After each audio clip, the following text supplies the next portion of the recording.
friends, Sam here. So JEMS was kind enough to publish an article I submitted last year comparing elastic versus inelastic tourniquets. It turns out to be a 25-minute read, so I thought I'd try to make something shorter and more concise. So what I have here is inelastic 1.5" webbing versus 1.5" elastic vel stretch. And what I'm going to do is take the webbing, wrap it around my digital manometer to a certain pressure, and then remove 40 milliliters of water. I'm going to do the same thing, and I'll aim for a pressure that's a little bit lower than the starting pressure for the inelastic. Wrap with the vel stretch, remove 40 milliliters of water, check the pressure, and see what the comparison is. All right, so I'm going to zero it out here.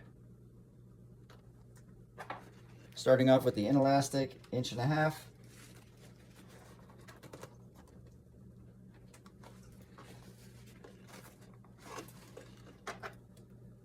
All right, so I'm going to start with a pressure here of 160s. All right, I'm going to remove 40 milliliters of water. There's 40 milliliters. And now let's see what the pressure goes to. It drops down to 34. We're going to zero it out. All right, this is 1.5" elastic. I'm going to crank it down to some pressure that is less than what I had for the inelastic case.